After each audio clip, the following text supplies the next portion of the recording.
वो भारतीय जनता पार्टी हो, कांग्रेस हो, एनसीपी हो। अब तो शिवसेना के भी दो गुट हो चुके हैं, एक शिंदे गुट और एक ठाकरे। कहना चाहता हूं मेरे साथियों से, मेरी माओं से, बहनों से, अपने हक को पहचानिए, अपने बच्चों की।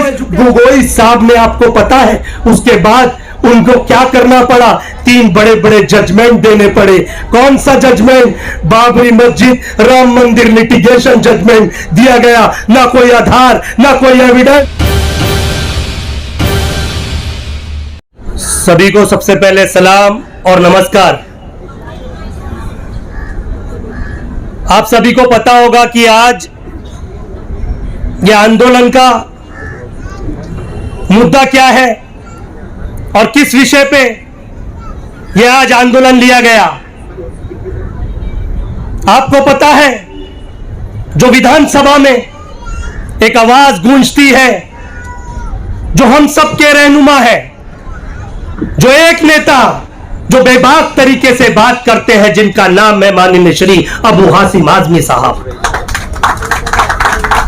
उनके लिए, अपनी कौम के लिए जो दर्द, और चाहे वो हमारी कौम का ना हो, फिर भी उनके लिए दर्द पैदा होता है।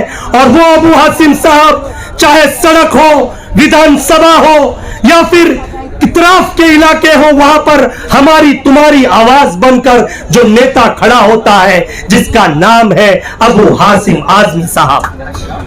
हमें समझना होगा। मैं भाषण देके चला जाऊंगा, आप तालियां बजा लेंगे, वाहवाही लूट लेंगे, लेकिन मैं आपकी वाहवाही लूटने नहीं आया।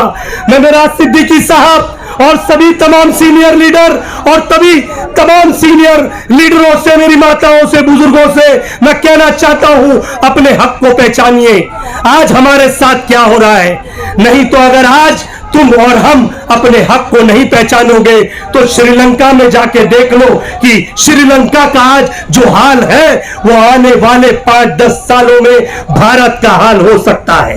अगर हमने अब भी इनकी रस्सी नहीं खींची तो याद रख लीजिए, ये ऐसा एक नेता आया है, ये जुमले दे दे के लोगों की जेब पे असर कर रहा है। मेरी माताएं जो घर पे सिलेंडर इस्तेमाल करती हैं, आज वो सिलेंडर के दाम दुगने कर दिए। आज स्कूल की किताबें, जो बच्चे शिक्षित होने के लिए जहां पर शिक्षा मुफ्त करनी चाहिए, वो शिक्षा को भी बेचने का काम कर रहा है। जीएसटी के दायरे में किताबें तक ले आया। अरे जो गरीब ये कहते हैं, अरे इन्हें माइनॉरिटी से तकलीफ है, इन्हें मुसलमानों से तकलीफ है। क्या मुझे बताइए, सिर्फ एक माइनॉरिटी दही खाता है, घी खाता है? क्या मुसलमान ही खाता है? क्या नॉन मुस्लिम घी नहीं खाते? उस पे जीएसटी। क्या ये छाछ नहीं पीते? उस पे जीएसटी। आप बताइए, आटे पे जीएसटी। अरे जब से आजादी हुई थी आज तक आटे पे जीएसटी नहीं लगी। लेकिन ये ऐसे कमजोर नेता जो देश को लूट रहे हैं, अपनी जेबें भर रहे हैं, अगर इन्हें अभी भी नहीं रोका गया तो याद रख लीजिए, आने वाले वक्त में हम श्रीलंका से भी बदतर हालात इस देश के हो जाएंगे। यह हमें समझना होगा। ये मोर्चे का मतलब ये नहीं कि हम बातें करें और अब घर जाके भूल जाएं। याद रखिए, अब ये बातों की चोट आपको आने वाले महानगर पालिका के चुनाव में देना होगा। याद रख लीजिए, इंशाअल्लाह ताला जितने हमारे उम्मीदवार होंगे उन्हें हाउस में भेजिए, और जितनी हमारी तादाद बढ़ेगी उतने इंशाअल्लाह ताला हमारे नेता अबू हाशिम आजमी के कंधे को मजबूती मिलेगी। मजबूती करेंगे ना आप लोग? हाथ उठा के बोलिए, करेंगे ना? एक आवाज में बोलिए, इंशाअल्लाह करेंगे ना? वो जरूर करेंगे। लेकिन ये याद रख लीजिए, ऐसी तरफ में इतनी पार्टियां हैं, चाहे वो भारतीय जनता पार्टी हो, कांग्रेस हो, एनसीपी हो।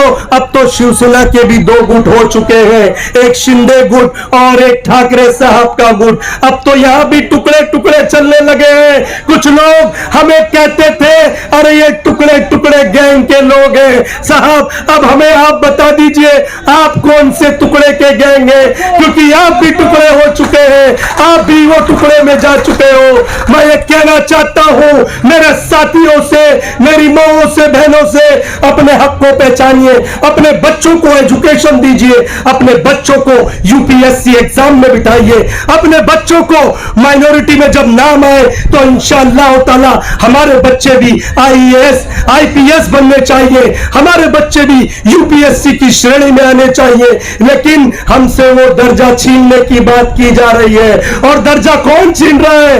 अरे वो दिल्ली में बैठे गूंगे बहरी सरकार। अरे आपने देखा थोड़े वक्त पहले चीफ जस्टिस जो रिटायर्ड हो चुके हैं गोगोई साहब, वो बाहर आते हैं और कहते हैं साहब इस देश में कुछ सही नहीं चल रहा।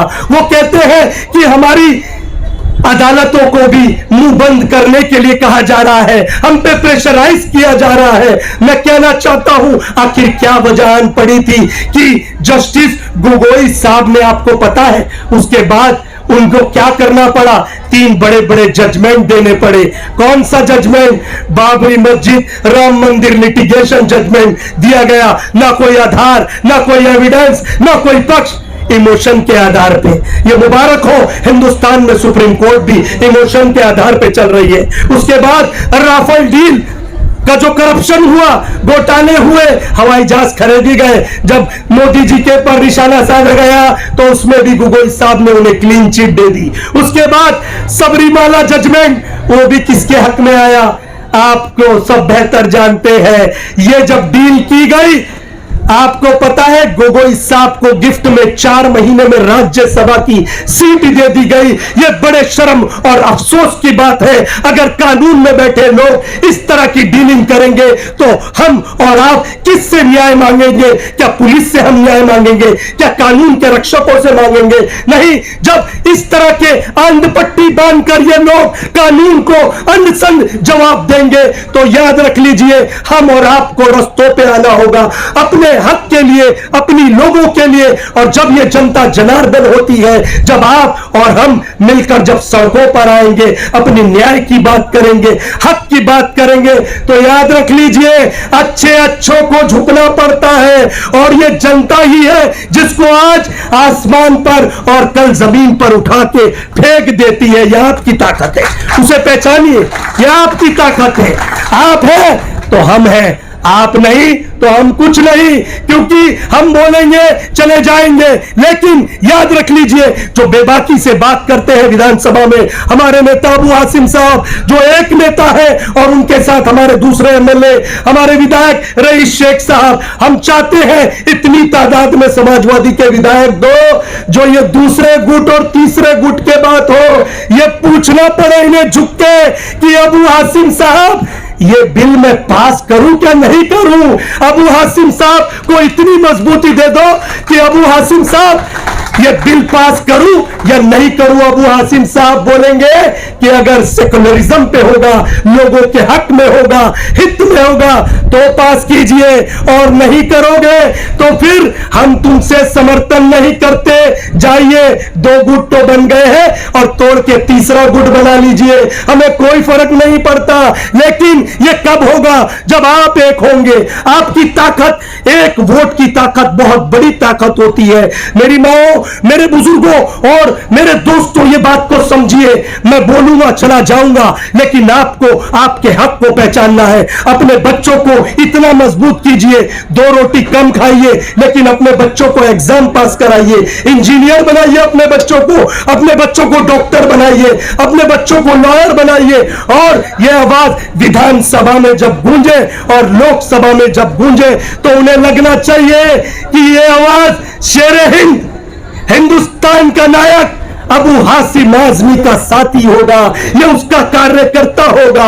ये अबू हासिम जो कौम के लिए दर्द पैदा है जिसके दिल में, जो कौम के लिए आवाज उठाता है, ये उसकी आवाज होगी। लेकिन आप लोगों को एक होना होगा, और जब तक आप एक नहीं होंगे इसी तरह ये लोग हमें टुकड़े में बांटेंगे, टुकड़े में तोड़ेंगे, कहेंगे अरे वो हिंदू, वो दलित, वो मुसलमान, वो एससी, वो एसटी, वो ओबीसी। समझिए, मत जाइए टुकड़ों में। हम एक हो गए ना, इंशाअल्लाह ताला मानते हैं हम कम तादाद में कम है, लेकिन इतने भी कम नहीं। अगर हम एक निकल गए तो अच्छी अच्छी तादाद को भी छठी का दूध याद दिलाने की ताकत रखते हैं।